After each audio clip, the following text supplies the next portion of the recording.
সবাইকে স্বাগত দীপ্ত সন্ধ্যার সংবাদে। সাথে রয়েছে দোলা ডলরের। শুরুতেই জানাবো সংবাদ শিরোনাম। ইন্টারনেট বন্ধ করে হত্যা, জয় ও পলকের বিরুদ্ধে বিচার শুরু, গুমের মামলায় সাক্ষ্য গ্রহণ। ঢাকা সহ সারা দেশে প্রতীক বরাদ্দ পেলেন প্রার্থীরা। 298 আসনে লড়বেন 1973 জন। টি-20 বিশ্বকাপ খেলতে ভারতেই যেতে হবে বাংলাদেশকে, সিদ্ধান্ত নেওয়ার সময় একদিন।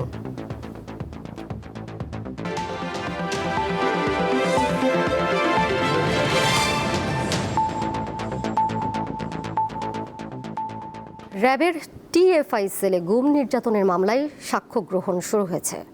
এদিকে জুলাই আন্দোলনে ইন্টারনেট বন্ধ ও হত্যার নির্দেশের অভিযোগে সজীব ওয়াজেদ জয় ও জুনায়েদ আহমেদ পলকের বিরুদ্ধে অভিযোগ গঠন করে বিচার শুরুর আদেশ দিয়েছে ট্রাইব্যুনাল।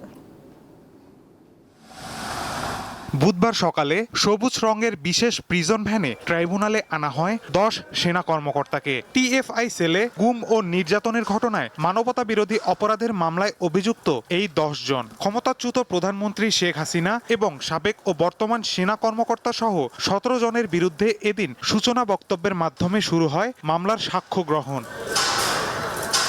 প্রথম দিন সাক্ষ্য দেন টিএফআই সেলে গুমের শিকার মীর আহমেদ বিন কাশেম। গুমের সময়ের নির্মমতার কথা আদালতে তুলে ধরেন তিনি। এই বিচারের মধ্য দিয়ে বাংলাদেশে গুমের যে কালচার, যেটা গত 17 বছর ধরে চালানো হয়েছিল এবং এটা পৃথিবীর বর্বরতম অপরাধগুলোর একটি, সেই অপরাধের একটা ইতি ঘটানো চেষ্টা হবে এই বিচারের মাধ্যমে।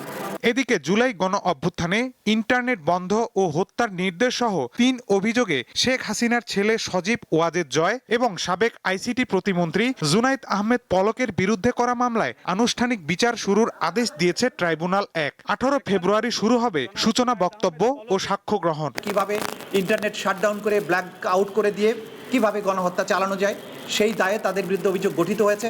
তাদের বিরুদ্ধে প্রথম সাক্ষী উপস্থাপনের মধ্য দিয়ে এই বিচার প্রক্রিয়াটাও একটি পরিণতি পাবে এবং তারা যে অপরাধ করেছেন বাংলাদেশের জনগণের উপরে, সেই অপরাধের প্রায়শ্চিত্ত তাদেরকে করতে হবে আইনি প্রক্রিয়ার মধ্য দিয়ে।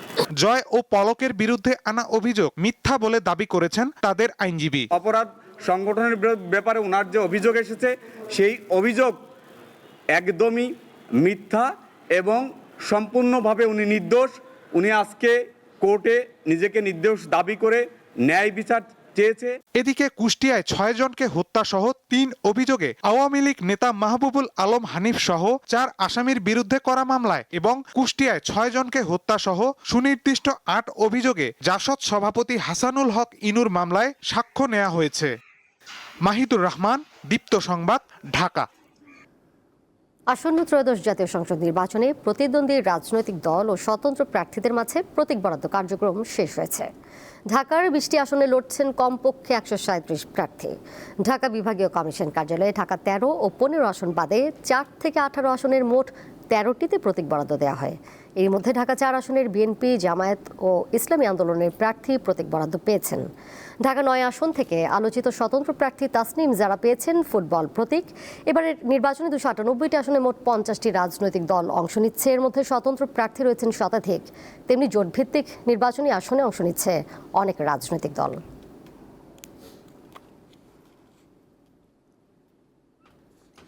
আমরা শাপলা প্রতীক চেয়েছিলাম, পরবর্তীতে আপনারা জানেন যে আমরা এই শাপলা কলি প্রতীক পেয়েছি এবং আজকে ফাইনালে আমাদের ঢাকা 8-এ নাসিরউদ্দিন পাটোয়ারি শাপলা কলি প্রতীকে এখানে আপনাদের প্রতীক বরাদ্দ দেওয়া হয়েছে। আমাদের সারা বাংলাদেশে আমাদের 10 দলীয় জোটের পক্ষ থেকে মোট 30 জন এনসিপির পক্ষ থেকে নির্বাচন করছে। সে 30 জন সারা বাংলাদেশে কিন্তু শাপলা কলি প্রতীকে নির্বাচন করবে। আমাদের ত্রয়োদশ জাতীয় সংসদ নির্বাচনের আজকে আমরা আনুষ্ঠানিকভাবে 3য় ধাপে পদার্পণ করছি। আমাদের বিভিন্ন রাজনৈতিক দলের এবং প্রতিদ্বন্দ্বী প্রার্থী যারা আছেন তাদের যে আনুষ্ঠানিকভাবে আমরা আজকে প্রতীক বরাদ্দের দিন ধার্য ছিল। আমরা এখন পর্যন্ত বেশ কয়েকটি আসনের প্রতীক বরাদ্দ করেছি, আরও বেশ কয়েকটি বাকি আছে। আমরা নির্ধারিত সময়ের ভিতরে ইনশাল্লাহ শেষ করতে পারবো। ঢাকার পাশাপাশি সারা দেশেও প্রার্থীদের মাঝে প্রতীক বরাদ্দ দেওয়া হয়েছে। চট্টগ্রামের 16টি আসনে বিভিন্ন দলের প্রার্থীদের প্রতীক বরাদ্দ দেওয়া হয়। জেলা রিটার্নিং অফিসার ও জেলা প্রশাসক 11টি আসন এবং বিভাগীয় কমিশনার কার্যালয়ে রিটার্নিং অফিসার ও বিভাগীয় কমিশনার নগরীর 5টি আসনে প্রার্থীদের মধ্যে প্রতীক বরাদ্দ দেন। নোয়াখালীর 6টি নির্বাচনী আসনে বিএনপি, জামায়াত ও এনসিপি সহ বিভিন্ন দলের 47 জন প্রতিদ্বন্দ্বী প্রার্থীর মধ্যে প্রতীক বরাদ্দ দেওয়া হয়েছে। একইভাবে নোয়াখালীতেও শেষ হচ্ছে প্রতীক বরাদ্দ কার্যক্রম। জেলা রিটার্নিং কর্মকর্তা সকালে নোয়াখালী 1 আসনে 7 জন প্রতিদ্বন্দ্বী প্রার্থীকে প্রতীক বরাদ্দ দেন। ফেনীর 3টি আসনে 26 প্রার্থীর মাঝে প্রতীক বরাদ্দ দেন রিটার্নিং কর্মকর্তা। এর মধ্যে ফেনী 1 আসনে 7 জন, ফেনী 2 আসনে 11 জন, ফেনী 3 আসনে 8 জন প্রার্থীকে প্রতীক বরাদ্দ দেওয়া হয়।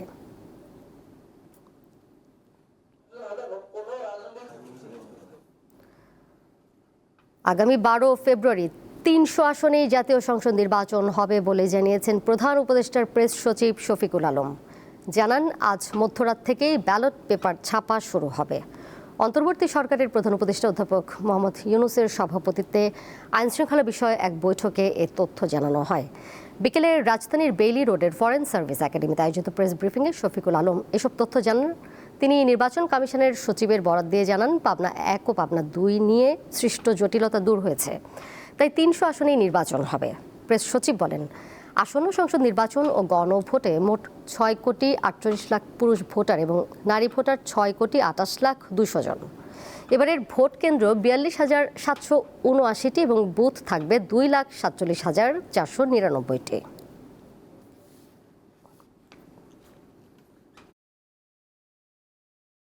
300 আসনে ইলেকশন হবে। আগে আপনি জানেন বেশ কয়েকদিন আগে পাবনা 1 ও পাবনা 2 এর ডিলিমিটেশন নিয়ে একটু শঙ্কা দেখা, ডিলিমিটেশন নিয়ে কিছু কনসার্ন রেজ করার কারণে এটা একটা আনসার্টেনিটিতে পড়েছিল। বাট এখন ইলেকশন কমিশন জানিয়েছে পাবনা 1 ও পাবনা 2 এ ইলেকশন হবে একই সাথে 12 ফেব্রুয়ারি। আজকে মিডনাইট থেকে ইলেকশন কমিশনের সচিব জানিয়েছেন যে পোস্টাল ব্যালটের ছাপা আজকের মিডনাইট থেকে শুরু হবে। আজ রাত 8টার দিকে সিলেটের উদ্দেশ্যে রওনা দেবেন বিএনপি চেয়ারম্যান তারেক রহমান। রাতেই হজরত শাহজালাল ও হজরত শাহপরানের মাজার জিয়ারত করবেন তিনি। কাল সকালে আলিয়া মাদ্রাসা মাঠে সমাবেশের মাধ্যমে ধানের শীষের পক্ষে প্রচার শুরু করবেন তারেক রহমান। বুধবার রাজধানীর গুলশানে সংবাদ সম্মেলনে দলটির কেন্দ্রীয় নির্বাচন পরিচালনা কমিটির মুখপাত্র মাহদি আমিন এ তথ্য জানান। তিনি বলেন, বৃহস্পতিবার থেকে সিলেট, মৌলভীবাজার, হবিগঞ্জ, ব্রাহ্মণবাড়িয়া, নরসিংদী ও নারায়ণগঞ্জে নির্বাচনী সমাবেশ করবেন তারেক রহমান। সফর সঙ্গী হিসেবে থাকবেন মনোনয়ন বঞ্চিত সাবেক ছাত্র ও যুবদল নেতারা।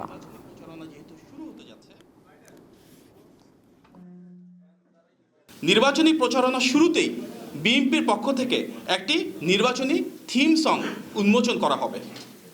আজ রাত 12টা 1 মিনিটে অর্থাৎ 22শে জানুয়ারি নির্বাচনী প্রচারণা সূচনা লগ্নে ঢাকার লেকশোর হোটেলে থিম সংটি উদ্বোধন করবেন আমাদের কেন্দ্রীয় নির্বাচন পরিচালনা কমিটির সদস্য সচিব এবং বিএনপির সিনিয়র যুগ্ম মহাসচিব জনাব রুহুল কবির রিজভী। আজ রাত 8টা 15 মিনিটে বিমানযোগে সিলেটে পৌঁছাবেন। গভীর রাতে হজরত শাহজালাল রহমতুল্লাহি আলাইহি সাল্লাল্লাহু আলাইহি ওয়াসাল্লামের মাজার জিয়ারত করবেন এবং আগামীকাল সকালে সিলেট আলিয়া মাদ্রাসা মাঠে নির্বাচনী সমাবেশে যোগদান করবেন। বিএনপি চেয়ারম্যান তারেক রহমান আগামীকাল সিলেট থেকে হবিগঞ্জে যাবেন। বিকেলে শায়েস্তাগঞ্জ উপজেলা পরিষদ মাঠে জনসভায় বক্তব্য রাখবেন তিনি। সমাবেশ সফল করতে ব্যস্ত দলের নেতাকর্মীরা। 2001 সালের পর এই প্রথম হবিগঞ্জের জনসভায় যোগ দিচ্ছেন বিএনপির চেয়ারম্যান তারেক রহমান। 22 জানুয়ারির সমাবেশ ঘিরে উচ্ছ্বসিত দলটির নেতাকর্মী ও সমর্থকরা। তারেক রহমানকে স্বাগত জানাতে চলছে ব্যাপক প্রস্তুতি। বিএনপির চেয়ারম্যান শায়েস্তাগঞ্জ উপজেলা পরিষদ মাঠে নির্বাচনী সমাবেশে বক্তব্য রাখবেন। জনসভা সফল করতে দফায় দফায় প্রস্তুতিমূলক সভা করছে বিএনপি। বসে নেই ছাত্রদল, যুবদল, স্বেচ্ছাসেবক দল সহ বিএনপির অন্যান্য অঙ্গ সংগঠন। যদি হবিগঞ্জের প্রতি সফলতা থাকে তাহলে হবিগঞ্জের উন্নয়ন সহ সমস্ত কাজে হস্তক্ষেপ থাকবে এবং কাজগুলো এগিয়ে যাবে। আমরা জাতীয়তাবাদী ছাত্র দলের পরিবার যারা আছে সারা হবিগঞ্জের সকল নেতৃবৃন্দ আমরা আসলে আনন্দিত। আমরা অনেক আশা করি, অনেক প্রত্যাশা রাখি ওনার কাছে। উনি হবিগঞ্জবাসীর জন্য প্রতিশ্রুতি দিয়ে যাবেন অনেক কিছু, অনেক উন্নয়ন করবে। নেতাকর্মীরা বলছেন তারেক রহমানের জনসভা জনসমুদ্রে পরিণত হবে। এর মাধ্যমে বিএনপি আরও গতিশীল হবে। কমপক্ষে 2 লক্ষ মানুষ এখানে সমবেত হবেন, এটা আমাদের দৃঢ় বিশ্বাস। এবং শহীদ পরিবার যারা আছেন তাদের জন্য আমরা বিশেষ ব্যবস্থা এখানে তাদের জন্য আমরা করব। বিএনপির চেয়ারম্যানের সফর ঘিরে আইনশৃঙ্খলা রক্ষাকারী বাহিনী তৎপর রয়েছে, জোরদার করা হচ্ছে নিরাপত্তা। আমরা আমাদের তরফ থেকে আমাদের ইন্টারনাল যতটুকু নিরাপত্তা ব্যবস্থা নেওয়া প্রয়োজন সেই বিষয়ে আমরা যাচাই বাছাই করছি, বিভিন্ন প্রোগ্রাম প্রস্তুতির পর্যায়ে রয়েছে। হবিগঞ্জে জনসভা শেষে তারেক রহমানের ঢাকায় ফেরার কথা রয়েছে। কামরুন নাহার, দীপ্ত, বার্তাকক্ষ। কুষ্টিয়া দৌলতপুরের মেধাবী তরুণ খালেদুজ্জামাল অভ্রের মৃত্যু নিয়ে রহস্যের সৃষ্টি হয়েছে। ঢাকার ব্রিটিশ কাউন্সিলের এই কর্মী থাকতেন ব্যাচেলর পয়েন্ট নামে দক্ষিণ খানের একটি হোস্টেলে। সেখান থেকে তার মরদেহ উদ্ধার করা হয়। পুলিশ বলছে এটি আত্মহত্যা, কিন্তু পরিবারের দাবি সুপরিকল্পিত হত্যাকাণ্ড। অভ্রর মৃত্যু নিয়ে 2 পর্বের প্রতিবেদনে আজ প্রথম পর্ব। মোহাম্মদ খালেদুজ্জামান অভ্র মার্জিত শান্ত স্বভাবের এই যুবক কাজ করতেন ব্রিটিশ কাউন্সিলে। গত বছরের 12 ডিসেম্বর দক্ষিণ খানের গাওয়ার বাজারে ব্যাচেলর পয়েন্ট নামের হোস্টেলে ঘটে এক চাঞ্চল্যকর ঘটনা। পরিবারের কাছে খবর যায় অভ্র হোস্টেলে তার কক্ষে সিলিং ফ্যানের সাথে ঝুলে আত্মহত্যা করেছেন। অভ্রর বড় ভাই দাবি করেন ঘটনাস্থলে পৌঁছে তিনি যা দেখলেন তা কোনোভাবেই আত্মহত্যার লক্ষণের সাথে মেলে না, কারণ তার 2 হাঁটু ছিল বিছানার সাথে লাগানো আর 2 হাত ছিল পেছনের দিকে মুষ্টিবদ্ধ। রাত 12টায় সে রুমে পানির বোতল নিয়ে ঢোকে এবং তারপরে বাকি 1.5 দিনে আর তার কোনো ট্রেস পাওয়া যায় না। তো এই 1.5 দিনের ফুটেজ এত তাড়াতাড়ি সে কিভাবে অ্যানালাইসিস করলো? যেই অ্যানালাইসিসগুলো আমি পরবর্তীতে করে আরো সন্দেহ আমার ভিতরে স্ট্রংলি আমি বুঝতে পারি যে এটা একটা সুনির্দিষ্ট হত্যাকাণ্ড, পরিকল্পিত হত্যাকাণ্ড। এবং এখানে পুরো ঘটনা সাজানো হয়েছে। আমার ভাইকে বিভিন্নভাবে আশেপাশে হত্যা করে মানুষজন, আমি যেটা বুঝতেছি যে তাকে কেউ গলায় একটা নাইলনের বেল্ট দিয়ে, এই বেল্টটাও তার না, পরনের যে একটা বেল্ট বলছে, এই ঘটনাগুলো সব সাজানো একটা কথা আমার নামে লিখে আমাকে দিয়ে সাইন করায় নিয়েছে।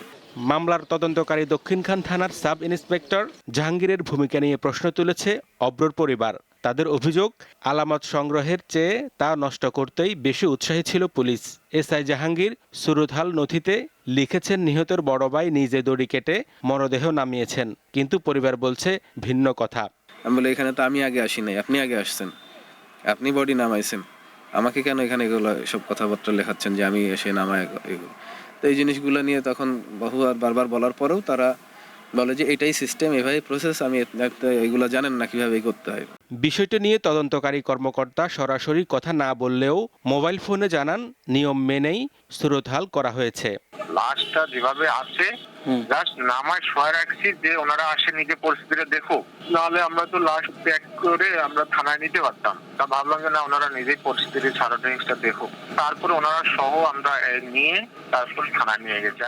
যে কক্ষটিতে খালেদুজ্জামালের মরদেহ পড়েছিল সেটিতে এখন তালা দেওয়া, তবে তার ফ্লোরমেট ও স্থানীয় দোকানিরা জানান আত্মহত্যার কোনো লক্ষণ তারা দেখেননি। এখানে আসতো, চা মানি খাইতো, আলাপ টালাপ করতো, কেমন আছো এই দিকগুলোই বাড়ি চলে যেত, এছাড়া অন্য কোনো মারা যাওয়ার মতো কোনো ফেস এর মতো দেখি নাই, ভাবতে পারি না যে মারা যাবে। নর্মালি আমার সাথে মিশতো, নর্মালি আমরা বাইরে যেতাম, চা খেতাম, তো আমরা 2-3 জন এখান থেকে একসাথেই ওই একই সাথে নিচে যেতাম, চা খেতাম। উনি কোনো সময় আসলে মেনশন করেন নাই যে আসলে সুইসাইড করার জন্য কোনো সিচুয়েশন বা কোনো প্রেশারের মধ্যে উনি আছেন বা কিছু। খালেদুজ্জামাল অভ্রর মৃত্যু নিয়ে হোস্টেল কর্তৃপক্ষ সন্দেহজনক আচরণ করছে এমন অভিযোগ পরিবারের। অবশ্য তা অস্বীকার করেন প্রতিষ্ঠানের প্রধান উপদেষ্টা। এখানে তো অনুমোদিত ব্যক্তি ছাড়া কেউ কিন্তু থাকতে পারে না, প্রথম বিষয়। বাহির থেকে কেউ কিন্তু সহজে আমার এখানে ঢুকতে পারবে না। আমার 3 লেয়ারের সিকিউরিটি এখানে আছে, গেটের লোক থাকে, 4 তলাতে লোক আছে, আবার গেট তারটা আলাদা। সো বিষয়টা হচ্ছে যে বাহিরে যদি কিছু হয়ে থাকে বা কারোর সাথে তার কোনো কন্ট্রাডিকশন হয়ে থাকে সেটা তো আমাদের জানার কথা না, বাট আমার জানা মতে তার ভেতরে কোনো মেম্বারদের সাথে, যেহেতু সে 5 মাস ধরে এখানে আছে, তার সাথে কিন্তু খারাপ সম্পর্ক ছিল না কারোর সাথে। খালেদুজ্জামাল অভ্রর বাবা বদিরুজ্জামান স্বপন কুষ্টিয়া 1 দৌলতপুর আসন থেকে বাংলাদেশ ইসলামী ফ্রন্টের টিকেটে ত্রয়োদশ জাতীয় সংসদ নির্বাচনের প্রার্থী। রাজনৈতিক কারণে অভ্রকে হত্যা করা হয়েছে কিনা এই বিষয়ে গুরুত্ব দিয়ে মামলাটি তদন্তের দাবি তার পরিবারের। পরিবার এখন ন্যায় বিচারের আশায় দ্বারস্থ হয়েছেন ডিএমপি কমিশনারের। তাদের দাবি এটি আত্মহত্যা নয়, বরং একটি পরিকল্পিত হত্যাকাণ্ড। ফরেনসিক আলামত সংরক্ষণ না করা এবং সন্দেহভাজনদের জিজ্ঞাসাবাদের আওতায় না না কেবলই অবহেলা, নাকি এর পেছনে লুকিয়ে আছে অন্য কোনো রহস্য। পুলিশই সেই রহস্য উন্মোচন করবে এমন প্রত্যাশা খালিদুজ্জামালের পরিবারের। হেদায়েতুল্লাহ সীমান্ত, দীপ্ত সংবাদ, ঢাকা। এবারে জানাবো খেলার খবর। টি-20 বিশ্বকাপে বাংলাদেশ ভারতে না খেললে বিকল্প দল নেওয়ার কথা জানিয়েছে আইসিসি। বোর্ড সভা শেষে এমন সিদ্ধান্তের কথা জানিয়েছে আইসিসি। 2026 আইসিসি টি-20 বিশ্বকাপের বিষয়ে চূড়ান্ত সিদ্ধান্ত জানাতে বাংলাদেশকে একদিন সময়ও দিয়েছে আইসিসি। নিরাপত্তা শঙ্কায় বাংলাদেশ ক্রিকেট বোর্ড ভারতে দল না পাঠানোর সিদ্ধান্ত জানানোর পর আজ এ নিয়ে আইসিসি বোর্ড সভায় ভোটাভুটি হয়। ভোটে বাংলাদেশের জায়গায় টি-20 বিশ্বকাপে বিকল্প দল নেওয়ার সিদ্ধান্ত হয়। তবে সেটি কার্যকরের আগে বিসিবিকে বাংলাদেশ সরকারের সঙ্গে আলোচনা করে চূড়ান্ত সিদ্ধান্ত জানাতে বলা হয়েছে। এজন্য একদিন সময় দেওয়া হয়েছে বিসিবিকে। শেষ করব দীপ্ত সন্ধ্যার সংবাদ, যাবার আগে শিরোনামগুলো জানিয়ে দিব আরও একবার। ইন্টারনেট বন্ধ করে হত্যা, জয় ও পলকের বিরুদ্ধে বিচার শুরু, গুমের মামলায় সাক্ষ্য গ্রহণ। ঢাকা সহ সারা দেশে প্রতীক বরাদ্দ পেলেন প্রার্থীরা, 298 আসনে লড়বেন 1973 জন।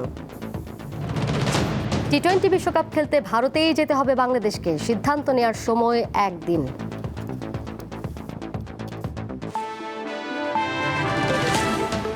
এই ছিল এখনকার মতো। পরের সংবাদ দেখবেন রাত 11টায়। এছাড়াও আরও তথ্য এবং বিনোদনের নানা খবর জানতে যুক্ত থাকুন দীপ্ত ডিজিটাল প্ল্যাটফর্মে। ধন্যবাদ সবাইকে এতক্ষণ সাথে থাকার জন্য।